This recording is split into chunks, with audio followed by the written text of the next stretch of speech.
Good morning, everybody. It's Friday. I am so stoked. I'm so stoked. Um, and I'm going to tell you why.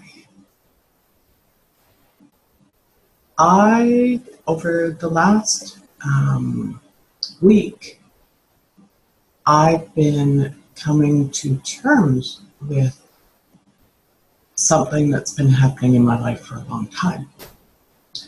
And that is workplace abuse, bullying, and yeah. So, some of you may know where I work.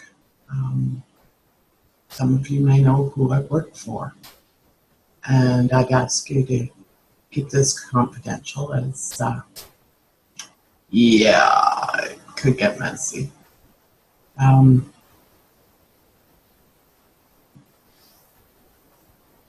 I have to look at it in terms of what can I change and what's my responsibility.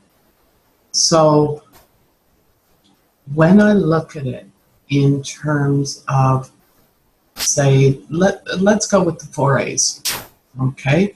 So we've got acceptance, awareness, accountability, and adaptation, okay? So acceptance, it's all a perception, okay? Abuse isn't a perception, but how I take it is. So, and understanding, I am not talking about physical abuse. I am not talking about relationship abuse. I am not talking about child abuse, sexual abuse, any of those other things. I am talking specifically about workplace bullying. Okay? And because I can't quit and leave right away, I have to find a way to stay in free nature. I have to find a way to not allow bound nature roles, all those little Freddy the Failure and Randy the Rager. I've got to find a way to keep them out of this so that I can go on with my life and I can still be happy. And I know you're thinking, you're crazy, lady. But not necessarily. I have plans, just so you know, I have plans. So I look at this, I go perception. Okay, well the main perception is I've got no power. After 6 years, I had all my discretionary power taken away, and no one can tell me why. No one can point to anything I've done wrong or such, and this has happened in waves over places I've worked at. It's not me and my work. It's their perception of whatever it is. It isn't me, because I do not get bad evaluations. Okay, so my perception is I have all my power taken away. Now, I can look at that as I failed. I can perceive that as a failure. I can perceive that as being really, in a really negative way. Or I can look at it and go,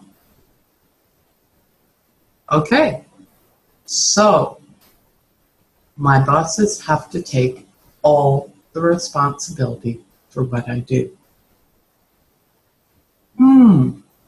They have to make all the decisions. Now, understanding for the past week, I've been sending every email, everything. I don't do anything without passing a big list. So now they're saying, Judy, just do what you normally do and just keep us in the loop. So, okay, keep them in the loop.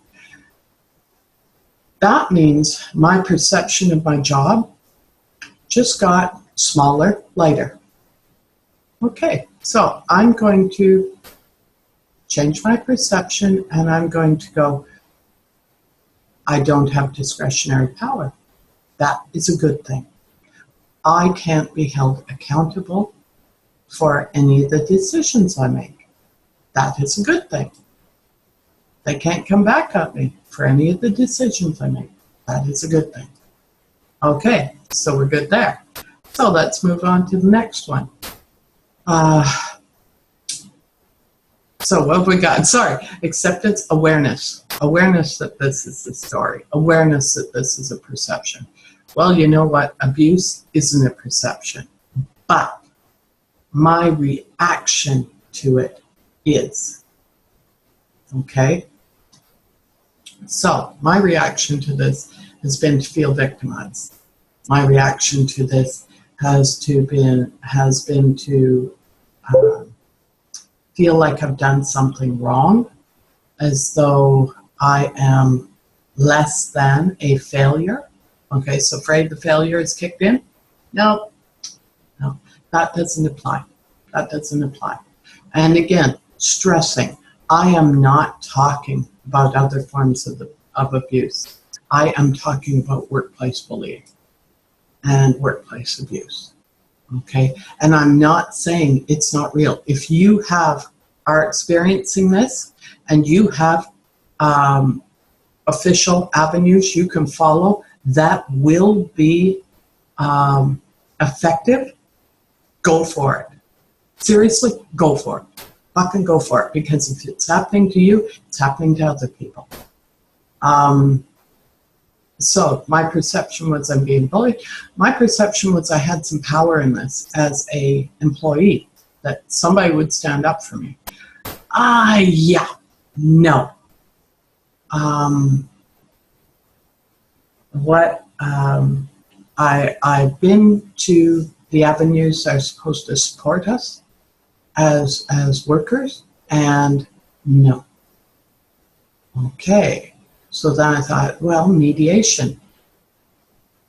And then I had a talk with my boss, or one of my bosses, remembering I got 6 of them. And it became very clear to me that this is all ego-driven. He doesn't even hear me.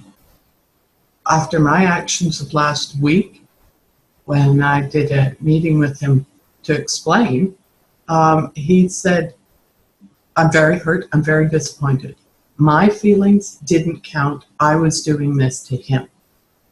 Okay? So that's when, holy shit. Okay, so now we're to accountability. Accountability.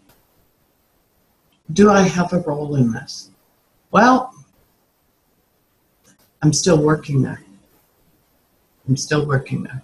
So, yeah, I'm accountable. I haven't gotten out. I haven't given my notice. I'm still there, which means I have to be somewhat accountable for the abuse I'm experiencing. Does that mean I asked for it? Doesn't mean I want it? Doesn't mean anything like that? No. It means that I'm here. I'm still here. I'm still too scared, too dependent on the financial stability. I'm too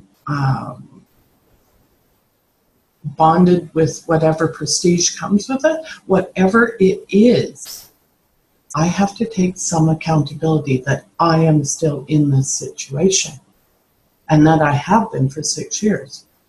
Understanding again, just like in an abusive relationship, the abuse goes in waves. So there have been years, good years. There have been good bosses. There have been not good bosses. Okay, so now we're to adaptability. And adaptability for me is looking at my options. What can I do? What would be acceptable? How can I do it? So I'm looking at my options.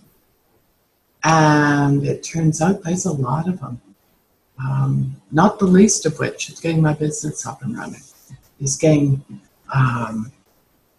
that going, reaching out and talking to places that may actually be able to use the mindset skills that I want to teach, that I'm able to teach, that I know how to do.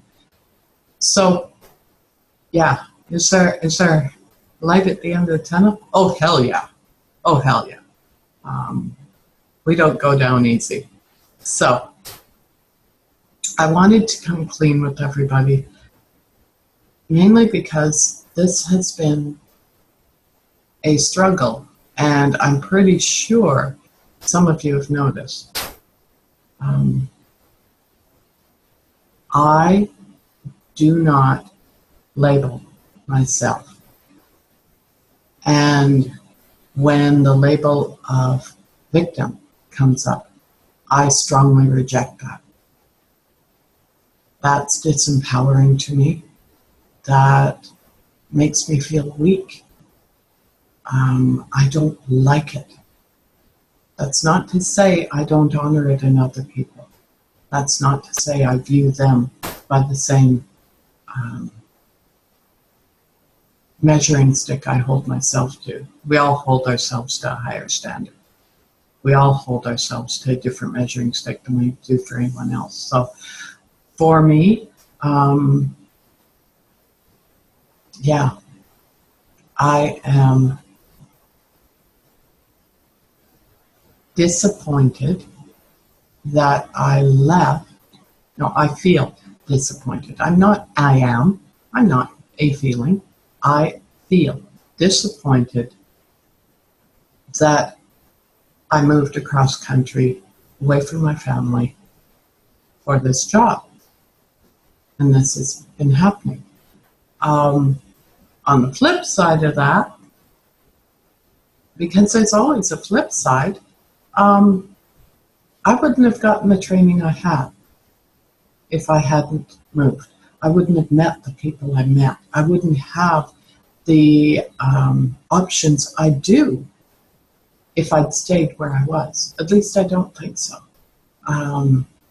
So that's taking a frown and turning it upside down. Okay, hugs and love, everybody. Have an epic weekend, and we should talk later. Bye-bye.